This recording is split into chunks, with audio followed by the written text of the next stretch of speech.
Linda Christian was no stranger to life or death drama. In May 1957, under a bright Italian sky, the red-haired actress leaned over the cockpit of a Ferrari race car to plant a kiss on its dashing driver, the Marquis Alfonso de Portago. Cameras flashed as she smiled in a chic polka dot dress and scarf. The gesture looked like the picture of good luck, but Linda later admitted that a chill ran through her. "I had a strange sensation with that kiss. It was cold," she recalled of that fleeting embrace. Moments later, de Portago roared back onto the notorious Mille Miglia racecourse, only to suffer a horrific crash that killed him, his co-driver, and tragically several spectators. The press immortalized the image of their farewell as the kiss of death, and it became a macabre symbol of the larger-than-life tumult that seemed to follow Linda Christian everywhere. It was the kind of tragic spectacle that would overshadow any film career, and indeed Christian's real life would prove wildly more sensational than any role she ever played. It's truly a tale for the ages. Welcome to Hollywood Mysteries.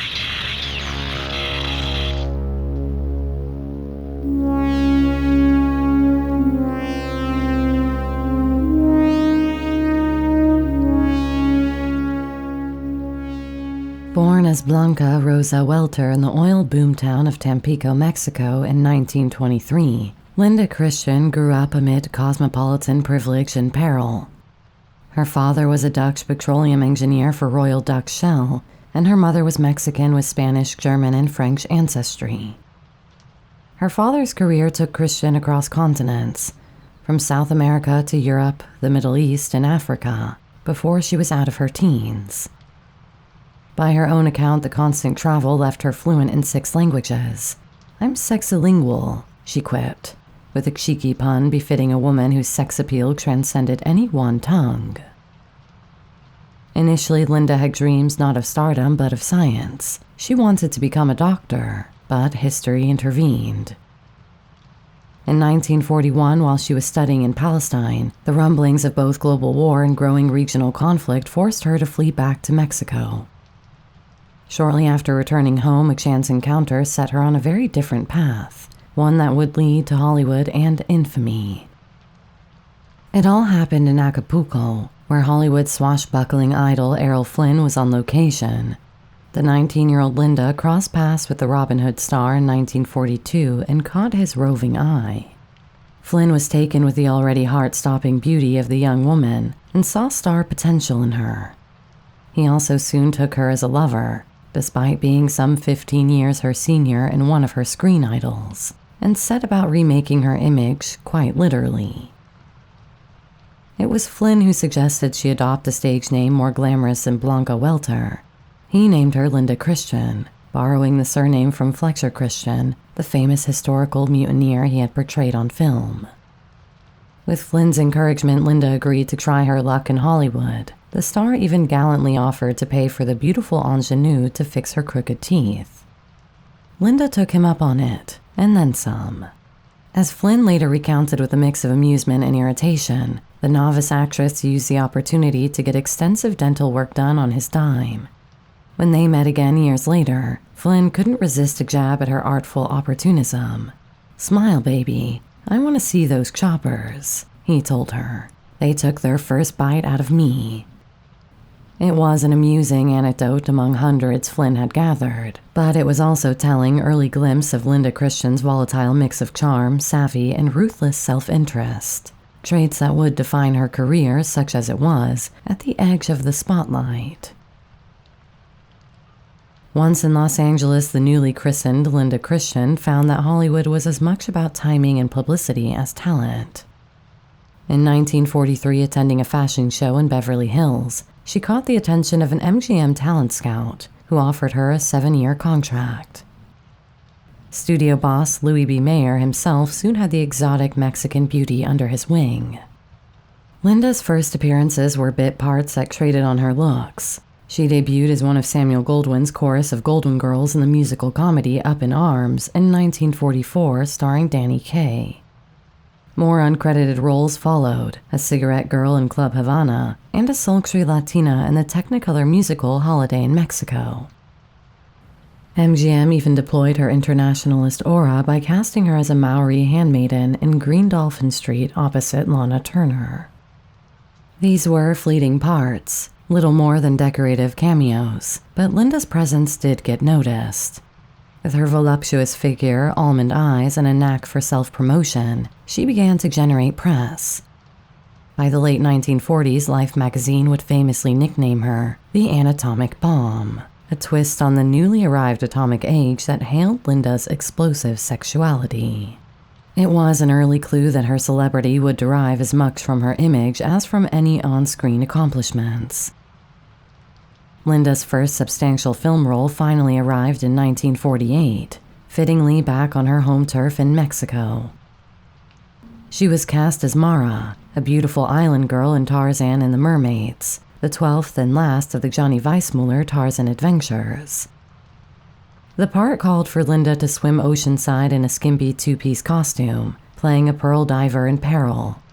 Tarzan and the Mermaids was hardly high art, but it gave her a showcase as a leading lady for the first time. On set in Acapulco, Linda charmed her co-stars. Johnny could not have been nicer, she said. The film's villain was played by George Zucco. Well known for sinister characters, yet off-camera, Zucco was surprisingly quiet and reserved, Linda explained. The tropical shoot also placed her back in the orbit of another Hollywood name, her Green Dolphin Street co-star Lana Turner, who was in Mexico that summer visiting her lover, none other than Tyrone Power, one of cinema's most beloved leading men. That coincidence would prove fateful. Tyrone Power was a top matinee idol of the 1940s, famous for his devastating good looks. At the time, he was romantically involved with Turner, but their affair was both tumultuous and clandestine. Accounts differ on exactly how Linda Christian first met Power, but the most salacious version has it that Linda strategically engineered an introduction. According to Hollywood Rumor, the young actress overheard Turner gossiping about Power's upcoming travel schedule, including the fact that he would soon be in Rome, alone. Sniffing an opportunity, Linda allegedly booked herself on a flight to Italy and checked into the same Rome hotel where Power would be staying. Then, one day in late 1948, she accidentally bumped into the dashing star in the lobby, coyly asking for his autograph for her younger sister, as she later recounted. Power was instantly smitten. It was love at first sight. Linda insisted of that first encounter. He courted her ardently in the ensuing days, and as Linda told it, he proposed to me almost immediately. Whether or not Linda truly orchestrated their meeting, she always maintained it was chance. There was no doubt she knew how to seize a moment. The rising starlet had just hooked one of Hollywood's most eligible bachelors. Their whirlwind romance culminated just weeks later in what the press billed the marriage of the century. On January 27, 1949, Tyrone Power and Linda Christian wed in a grand Catholic ceremony at the ancient church of Santa Francesca Romana in Rome. The nuptials were a global media sensation. Power's studio, 20th Century Fox, hyped the union, and adoring fans swarmed the streets. An estimated 8,000 screaming spectators crowded outside the church, straining for a glimpse of the movie idol and his stunning bride. The scene turned to near riot when Christian arrived fashionably late, 22 minutes behind schedule, causing the police barricades to buckle under the crush of onlookers. Over 1,000 Italian police officers were deployed to control the chaos, but even they struggled once the doors opened and the newlyweds emerged into the frenzy. In photographs from that day, Linda is radiant in a form-fitting gown beaming at Tyrone Power's side. Italy's Il Messaggero newspaper rhapsodized that not since the marriage of a prince of England have Rome streets seen such crowds for a wedding, a hyperbole that nonetheless captured the extraordinary public interest. It was a fairy tale moment. The girl from Tampico turned Hollywood starlet had married cinematic royalty. I'd like to make a quick announcement to all my viewers who have an interest in classic beauty and glamour. My friend Kira has just started a brand new channel called Beauty Blueprint, in which she takes apart the iconic look of a pop culture icon and gives you a recipe for recreating it using products that are available today.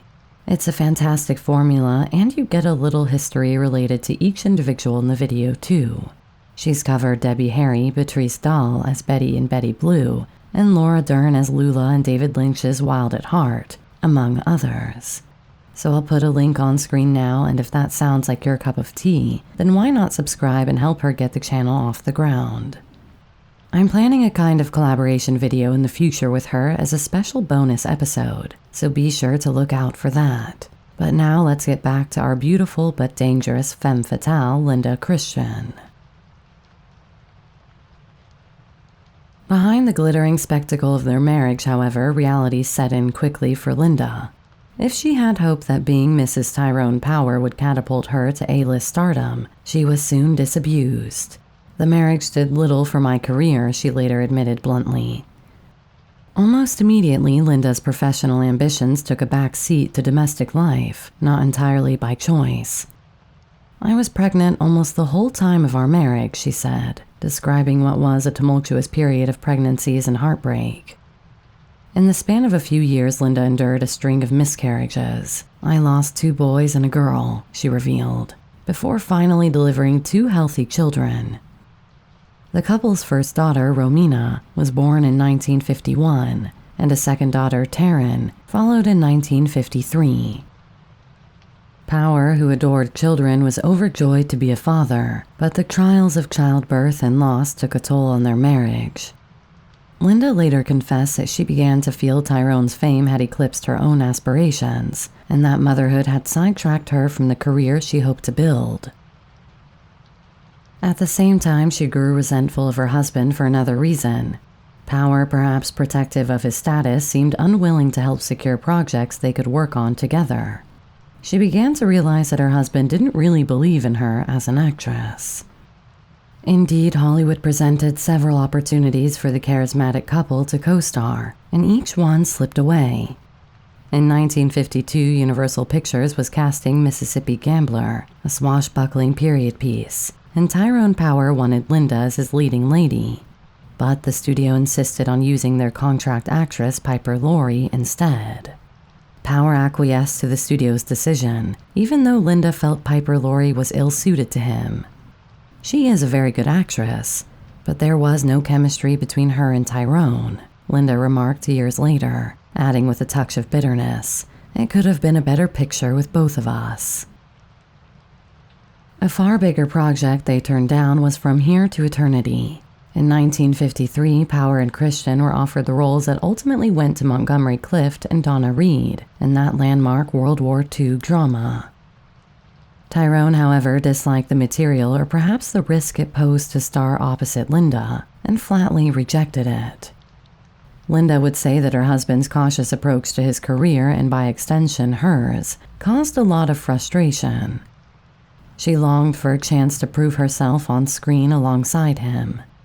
Instead, she mostly played supporting parts in other people's movies while being known to the public primarily as Power's wife.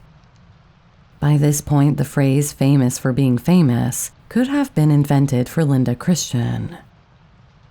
Still, Linda did manage a few notable film appearances during those years. In 1952, she earned good notices for a supporting role in The Happy Time, a nostalgic family comedy set in 1920s Canada. She played a flirty French au pair named Mignonette, who sets male hearts aflutter, a part well aligned with her femme fatale image. The next year, she starred in the campy adventure Slave of Babylon opposite Richard Conte, playing an exotic Persian princess. On that shoot, Linda's charms caused a bit of mischief. Conte, her leading man, apparently developed amorous ideas towards her and pursued her relentlessly. This was until Linda diffused the situation by inviting Tyrone Power to visit the set. After that, Richard settled down, she said impishly.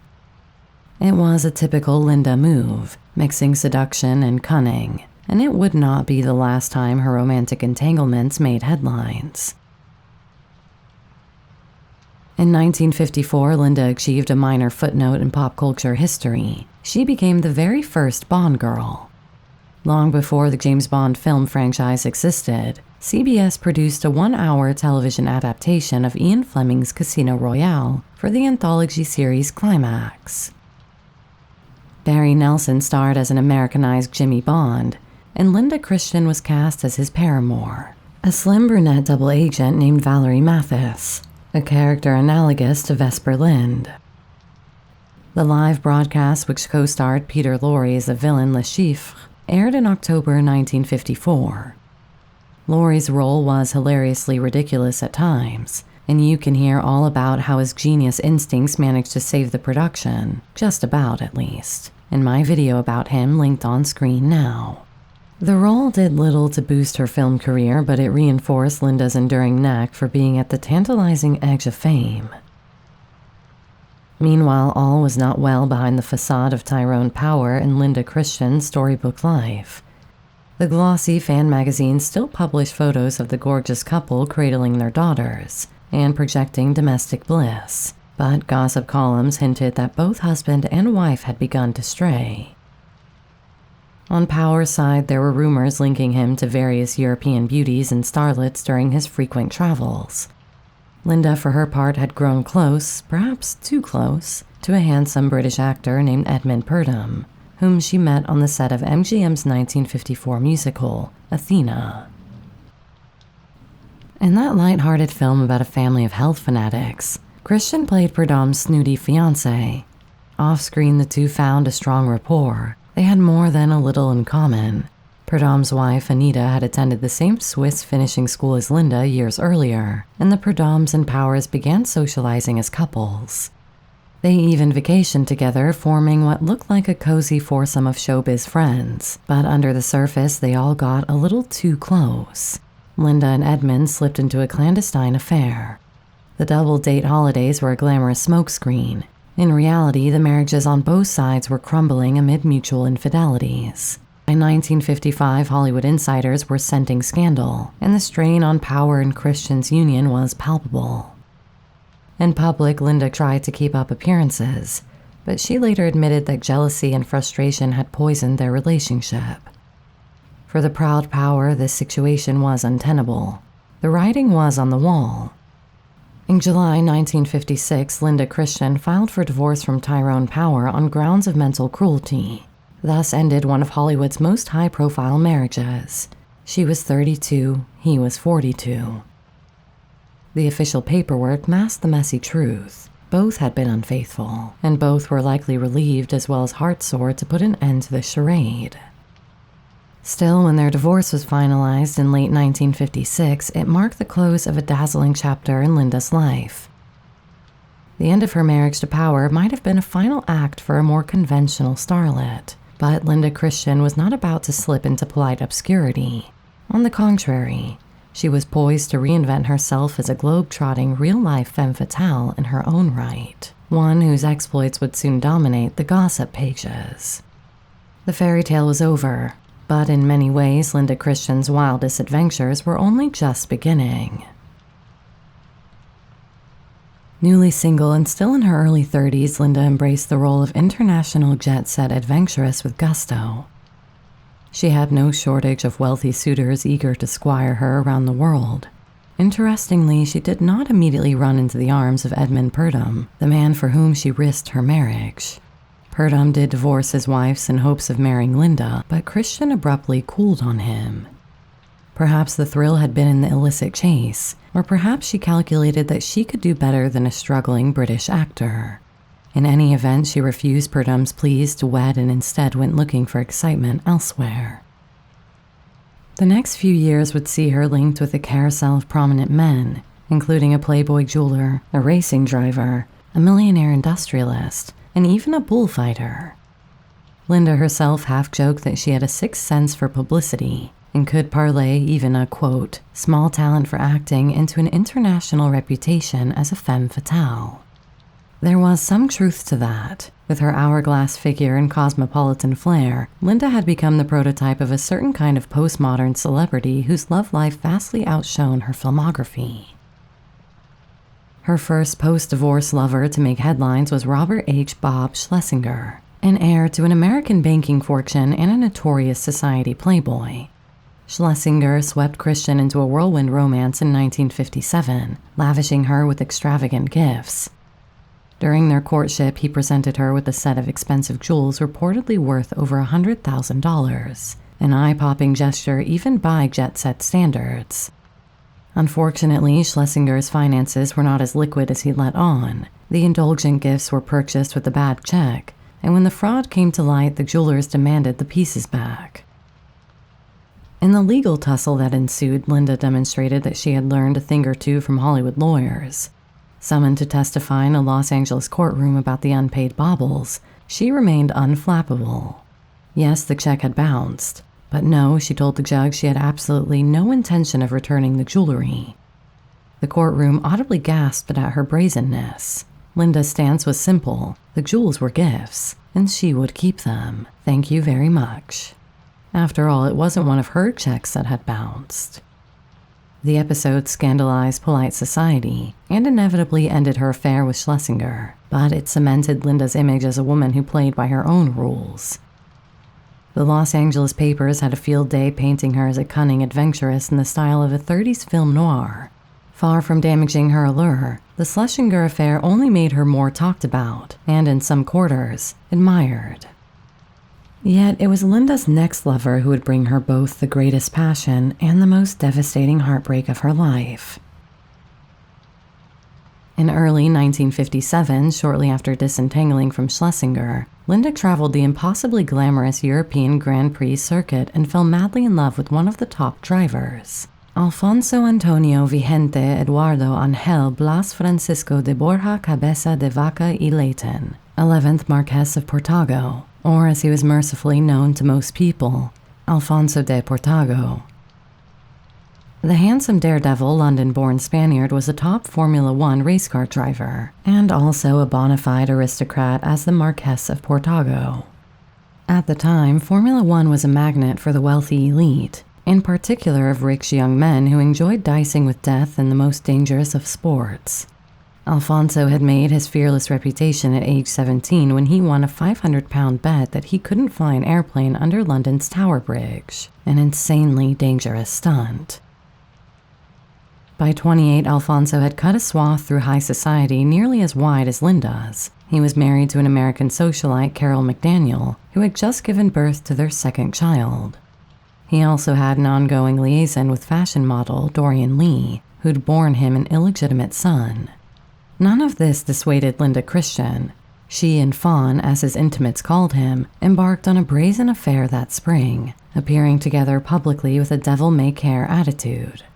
"He is the love of my life," Linda declared emphatically to the press, and indeed there was an intoxicating quality to their union.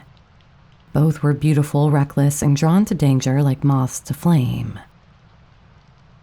In De Portago, Christian seemed to have met her match, a man whose thirst for thrills rivaled her own. That May, Alfonso de Portago insisted on competing in Italy's legendary Mille Miglia road race, a grueling 1,000-mile endurance contest he and most of the drivers privately admitted they dreaded. Whether out of bravado or the need to please his sponsor, Enzo Ferrari, he took the wheel of a sleek red Ferrari despite ominous premonitions and the race's lethal reputation, with an average of 2 to 3 deaths per race, including spectators, since its inception in 1927. The 30th anniversary event, however, would shatter these tragic records. Linda pleaded with him not to race, but to no avail. Instead, she resolved to support him in the only way she knew how, dramatically. On May 12, 1957, De Portago's Ferrari pulled into a pit stop at the village of Cavriana, near Mantua, where Linda was waiting amid a throng of spectators and reporters. As mechanics hurriedly refueled the car, Linda made her move. Dressed elegantly in a polka dot dress and matching scarf, she stepped forward and leaned into the cockpit, giving Alfonso a lingering kiss for luck. Fully conscious that flashbulbs were capturing the moment, it was a theatrical gesture that perfectly fitted with the race's reputation as a beautiful yet deadly serpent. and the resulting photograph would become one of the era's most famous images. In that black and white frame, Linda's lips meet Deportago's as he adjusts his goggles, while bystanders gawk. The actress would later admit that something about the kiss unsettled her. "I had to lean in to touch him, and I had a strange sensation with that kiss. It felt cold," she said of that goodbye, recalling that even the driver's navigator beside him looked ashen like a mummy in that instant. Alfonso tried to reassure her. "I'll see you tomorrow night in Milan," he shouted before revving off. But Linda remained uneasy. Tragically, her intuition was right. Barely half an hour later, Deportago's Ferrari blew a tire while roaring at over 150 kilometers per hour near the village of Guidisolo. The car careened out of control and somersaulted through a crowd. The crash was catastrophic. Alfonso Deportago was killed instantly, as was his co-driver Edmund Nelson, and no fewer than 9 spectators, including 5 children, perished in the calamity. The 1957 Mille Miglia disaster made headlines worldwide and led to the permanent banning of the race. Amid the shock and carnage, the image of Linda Christian's farewell kiss took on an eerie, almost gothic significance. Italian newspapers dubbed her the Angel of Death, and the photograph was soon captioned with the phrase, Il bacio della morte, the kiss of death. Life magazine ran the photo alongside an article titled Death Finally Takes a Man Who Courted It, macabrely framing Deportago's fate as inevitable. For Linda, the guilt and grief were crushing. She had flown to France just before the final leg of the race. In fact, she learned of Alfonso's death only after landing in Paris, when reporters swarmed her with the news. Stricken, she told anyone who would listen that Deportago had intended to divorce his wife and marry her as soon as the race season ended. Whether or not that was true, it was clear that Linda Christian had lost a man she truly loved. The curse of the kiss of death would haunt her public image for years to come, and fate had one more cruel twist. Only months later, in November 1958, Tyrone Power, Christian's ex-husband and perhaps the one man she had loved comparably, collapsed from a heart attack while filming in Spain and died at age 44. In the span of 16 months, Linda Christian saw 2 of the central figures in her life taken from her in the most sudden, violent ways. By any measure, the late 1950s were the darkest period for Linda Christian. Lesser personalities might have retreated from the spotlight after such a traumatic run of events, but Christian's instinct was to press on, to keep living large as if outrunning the ghosts. Barely 6 weeks after Deportago's death, she was photographed on the French Riviera and then in Brazil on the arm of yet another wealthy admirer, Francisco Baby Pignatari, a Brazilian industrial magnate. Pignatari, a steel and mining tycoon with a playboy reputation of his own, whisked Linda away on an extravagant global sojourn. In the summer of 1957, the pair traveled from Europe to South America to the Far East, trailed by paparazzi at every stop. At a nightclub in Rome, Christian lost a jade earring on the dance floor. Pignatari gallantly suggested they hop on his private plane to Hong Kong to find a replacement. Off they jetted, turning a trinket mishap into a round-the-world shopping spree. When the earring was duly replaced in Hong Kong, they continued eastward to Rio de Janeiro, where Pignatari showered Linda with more bling, including a dazzling $4,000 diamond ring that looked suspiciously like an engagement ring. By this point, Christian believed, or chose to believe, that a wedding was imminent. She flashed the diamond proudly and told friends that baby Pignatari intended to marry her as soon as possible. Reality, however, did not match Linda's romantic optimism. While she made a brief trip home to Mexico to share the good news with her family, Pignatari had second thoughts, or perhaps revealed his true colors. As soon as Linda's plane took off from Rio, the Brazilian magnate held a press conference. With astonishing bluntness, he announced to reporters that his affair with Linda Christian was definitely at an end. To further humiliate her, Pignatari admitted he had only pretended to be engaged so that he, quote, could get her into the same hotel suites with him during their travels. The cruel candor of his statement made headlines worldwide. When Christian, startled, rushed back to Rio to confront him, she walked straight into a final act of public mortification. Pignatari and his mischievous friends had arranged a send-off that might as well have been lifted from a slapstick farce. At the appointed lunch hour when Linda hoped to meet him, a fleet of a dozen taxis descended on her Rio hotel and began circling, horns blaring. From each cab fluttered a banner reading, "Go home, Linda." Simultaneously, a small army of local street musicians and drummers paid by Pignatari marched up and down in front of the hotel waving the same taunting slogan on placards. To cap it off, strings of firecrackers exploded and a 20-foot banner unfurled from Pignatari's own suite in the adjacent building, emblazoned with the words "Linda, go home" in giant letters. The spectacle was as elaborate as it was mean-spirited, but you at least could not accuse Pignatari of failing to make his feelings clear. If Linda felt the sting of this episode, she did her best not to show it. She responded to Pignatari's prank with icy nonchalance. "All this is very curious, very original. I'm only sorry I missed it all. I was fast asleep," she claimed to reporters, arching an eyebrow at the absurdity. And in a final barb of her own, she added that she'd been planning to leave Rio anyway. "I am only here because another man has my passport and won't let me go." This cryptic comment was a reference to yet another Brazilian millionaire who had been vying for her attention, Dirceu Fontoura, a pharmaceutical tycoon. Fontoura, as it turned out, was no more sincere than Pignatari. Upon hearing Linda suggest he'd propose marriage, Fontoura laughed to journalists. "Linda Christian? I think I met her once." He denied ever asking for her hand or even having her on his yacht, as she'd claimed, and chided that she must be playing games or making jokes. Bruised but unbowed, Linda finally took the hint and left Brazil. Her departure was not quiet. Pignatari's prank had made global news and paparazzi swarmed her, but at least it allowed her to escape further embarrassment. If the Pignatari affair was Linda Christian's low point, one could hardly blame her for having sunk there.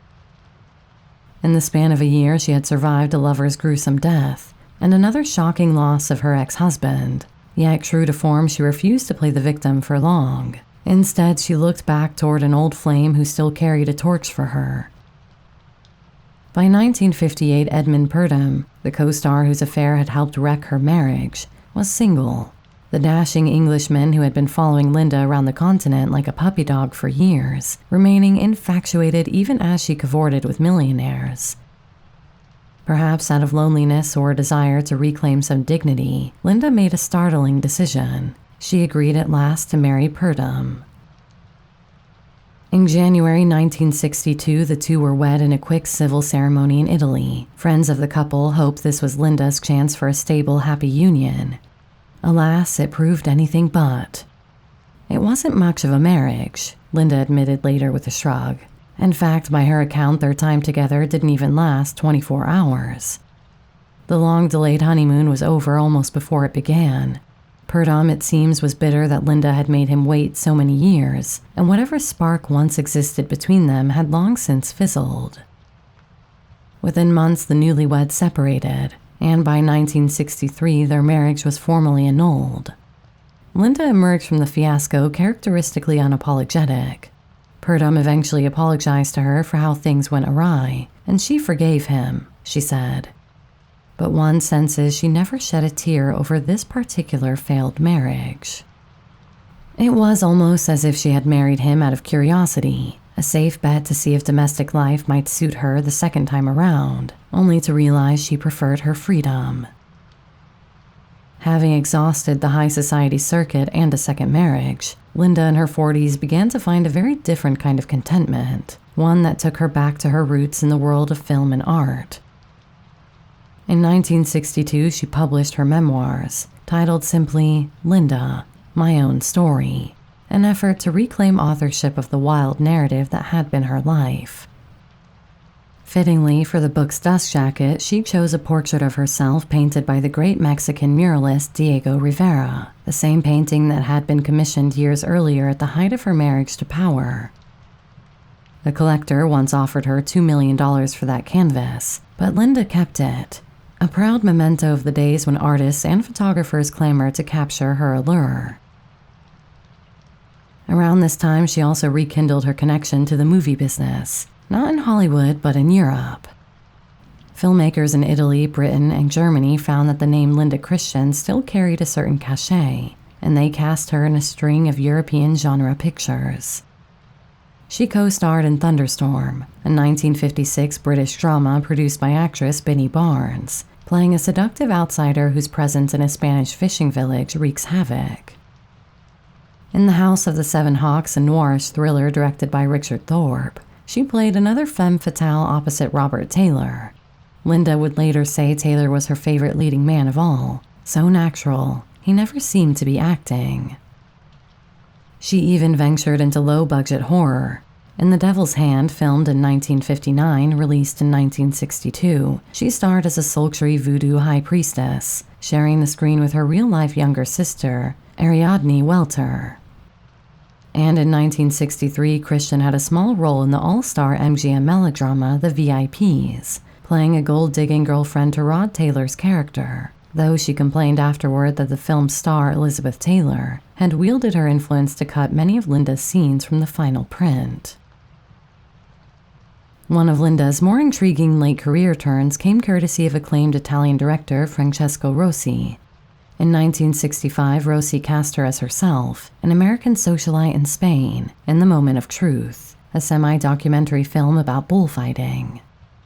In the story, Linda's character draws the attention of a young torero. The role managed to directly echo reality in that Linda did, in fact, fall in love with a famous bullfighter during production. That man was Luis Miguel Dominguín, one of Spain's most celebrated matadors, and notably a former lover of Ava Gardner. Linda was bowled over by Dominguín's daredevil charisma. Never one to hesitate, she packed up and moved to Spain to be with him in 1964. "I went for a short visit and wound up staying 7 years," she later remarked about that chapter of her life. For much of the 1960s, Linda lived in Madrid, blending into the society pages there as a glamorous consort of a matador, and a regular at fiestas and bull rings. The relationship with Dominguín eventually fizzled. He, like many of her men, had trouble with monogamy, but Linda grew fond of Spain and its rhythms and was disappointed to depart. In the early 1970s, after drifting for so long, she at last found a place to settle down quietly: Rome, the very city where she had once been a blushing bride amid media chaos. In 1968, Linda officially retired from acting and chose Rome as her home base for the next phase of her life. She was in her mid-40s and ready, it seemed, to live at a slower pace. The ensuing decade saw Linda step out of the spotlight to a large degree. She made a couple of forgettable Italian thriller films in the 1980s, essentially cameos that indulged her nostalgia for the camera, but otherwise she lived privately, enjoying the comforts her adventurous life had earned. Her 2 daughters grew up to have show business careers of their own. Romina Power became a popular singer and actress, one half of the European pop duo Albano and Romina Power, and Taryn Power pursued acting as well. Though Linda's marriage to their father had been turbulent, she remained closely connected to her children and grandchildren. In later interviews, she expressed pride that Romina and Taryn had thriving lives and families.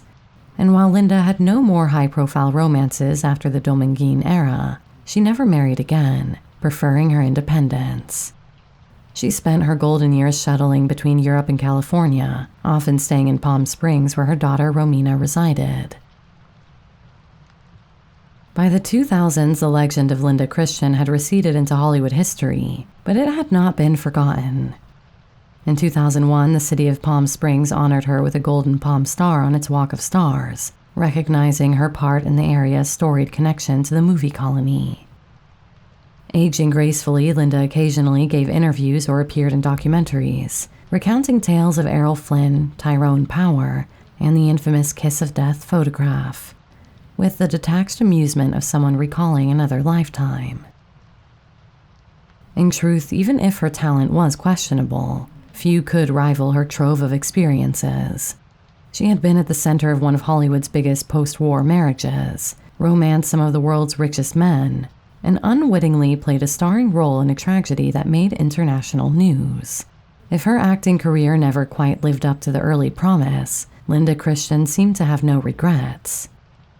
She had lived wildly, even magnificently.